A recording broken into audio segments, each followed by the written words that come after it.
This morning, I am joined by Mr. Mervyn Farrow, the U.S. Agency for International Development, or USAID's regional representative for the Eastern and Southern Caribbean, who assumed his position in April 2023. Now, previously, he was the director of the USAID's mission in Sudan. His career with the USAID began in 1993 when he worked as an institutional support contractor in Washington, D.C. from 1997 to 2001, and as a personal service contractor in Armenia and Rwanda.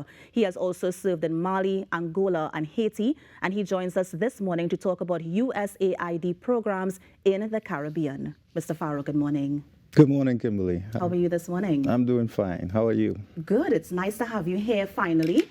We were chatting offset, and so I understand that you're a Trinbagonian living in Barbados and, of course, serving members around the world. And I'm so happy that you're joining us this morning because I want to start off by asking you about your visit. I understand that you're visiting here. You assumed your position. Tell us some of the things that you plan to achieve under your tenure. Well, thank you very much. And I'm very happy to be here. As you say, I'm a Trinbagonian, born in Trinidad and grew up here until I was 16. Okay, good. So, but I went to school in the United States and was able to come back, spend some time at UE. But that was many years ago and many countries ago. Yes. But now I'm back, as you said, based in Barbados. So in the Caribbean, as you may have noticed, there's a lot of interest from the United States. The Biden-Harris administration is very much involved in the Caribbean and highlighted by visits of Vice President Harris in June in the Bahamas, as well as recently for the CARICOM heads of government meetings. We had some high-level visits from Secretary of State Blinken, as well as leaders from Congress and so on. So what are we here to do in the Caribbean? We're basically here to work with the people of the Caribbean, the government and people and the institutions of the Caribbean to help the Caribbean become a safer, more prosperous, and more resilient region. Yeah. For the people of this region. As it relates to the USAID and your role as the representative for ESC, tell us some of the duties. Well, as you say, I'm based in Barbados, and we cover 11 countries, from the Bahamas to the north, the Organization for Eastern Caribbean States and Barbados, Trinidad and Tobago, Suriname, and Guyana. So we have a lot of territory to cover.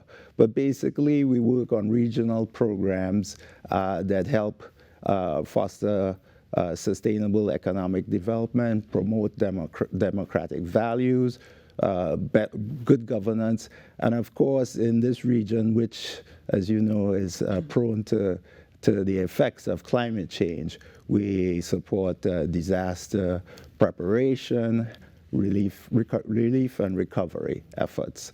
And that is one of the hallmarks of the work of USAID globally, responding to people in need, saving lives.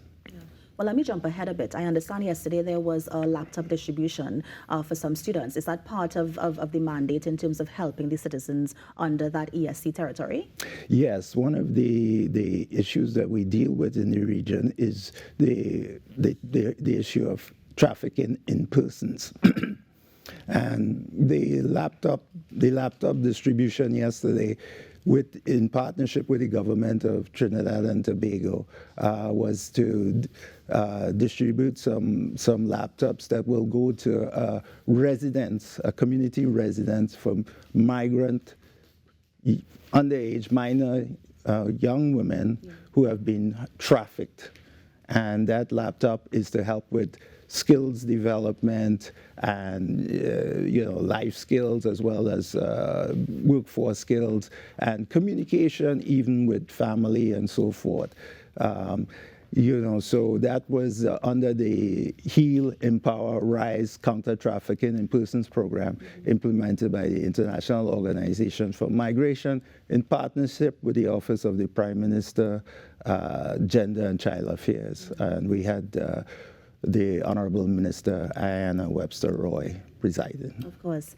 Now, as it relates to the USAID, I also understand that there was a unit that opened just last year as it relates to the office. And I'm just wondering about the timing of the opening of that office. Was it key or critical in the work that you're doing? Well, the new office here opened up late last year. And it is meant to better foster collaboration and communication with partners here in Trinidad and Tobago, government, non-governmental organizations, ordinary citizens. And the idea is that we will have a better means to communicate and to develop programs that meet the needs of the people of Trinidad and Tobago by having expertise on the ground, talent on the ground, homegrown Trinidad and Tobago talent on the ground, which we are very happy to have. As it relates to the work that we see on the horizon, it doesn't just have to be to Trinidad and Tobago alone, but we mentioned the laptop distribution that was done yesterday. Are there any sort of particular activities we can see in the future coming from the USAID's office as it relates to that ESC, the Eastern and Southern Caribbean states? Well, certainly one of the key issues we're looking at in the region as a whole is the issue of food security. The region is one of the high-cost areas for satisfying food consumption and the food basket. So we're working on a new program announced by Secretary of State Blinken last week, or when he was here in Trinidad and Tobago, that will help farmers in Trinidad and Tobago to produce nutritious fruits and vegetables, for example, work with extension workers and link to markets. That's one example of what we're doing. We're also going to do more in the area of trafficking in persons to help the authorities in particular be able to identify, investigate, and prosecute trafficking. So those are a couple of examples of what we're doing. We also are going to continue to work on building community-level resilience to the effects of things like climate change, the shock of the pandemic. We're looking at, later today, I'm going to go out into a community that has been working closely with migrants as well as it's in Trinidad. But the idea is these people are working together to help communities develop life skills, to learn how to start businesses, and in terms of the migrant and host communities, to integrate and to understand each other and to develop ways of living together that promote harmony and peace.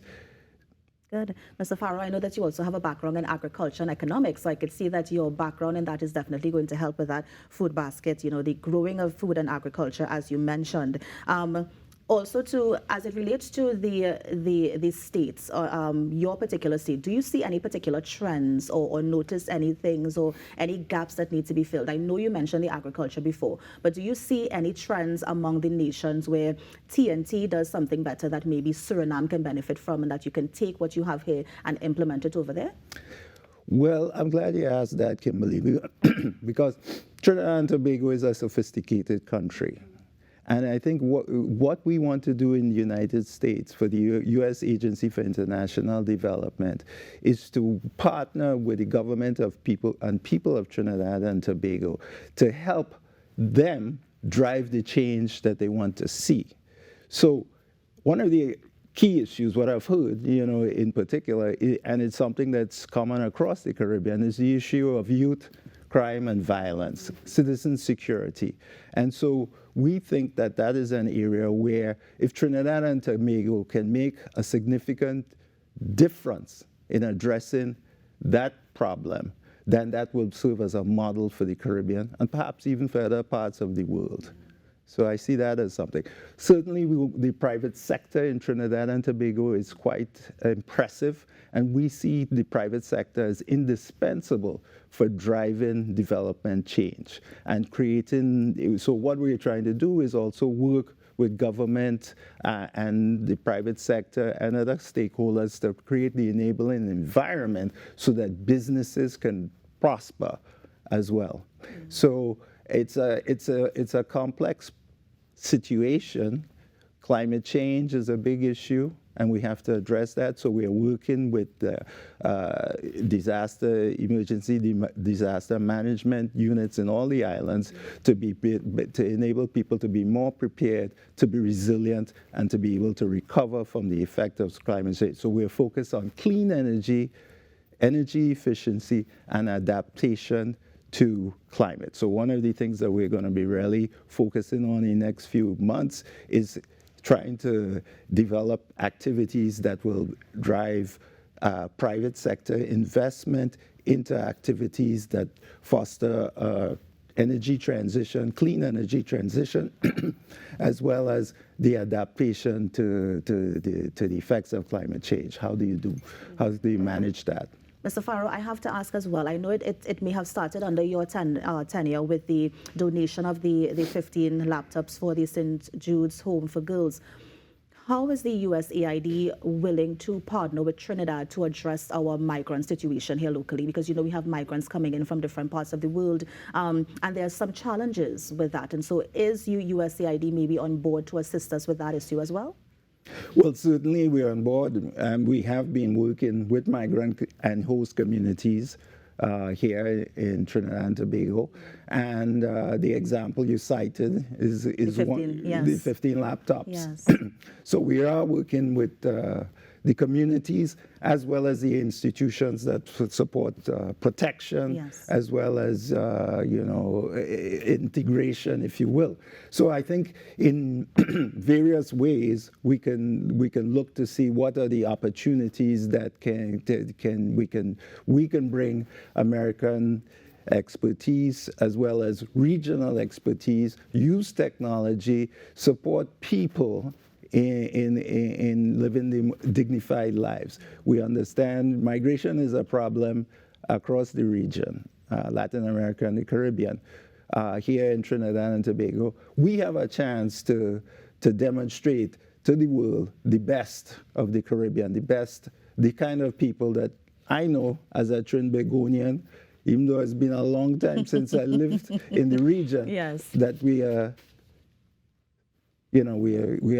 tops, yeah, and we could demonstrate that to the world. So part of that is showing the generosity of spirit and to welcome migrants and to find ways to live in harmony with them, to ensure that they become part of our society as appropriate. Of course. Mr. Farrow, let me thank you so much for joining us this morning. I know you only assumed your position in 2023, but I can imagine the work that you're about to do, not just for us in TNT here, but the Eastern and Southern Caribbean states. So thank you so much for joining us. Thank you, Kimberly, for having me. And that, of course, was Mr. Mervyn Farrow, who is the U.S. Agency for International Development, USAID's regional representative for the Eastern and Southern Caribbean, just giving us an overview on his plans as we address some of the issues as it relates to the ESC. Here on the Now Morning Show, we're going to take a break and be right back. Stay with us.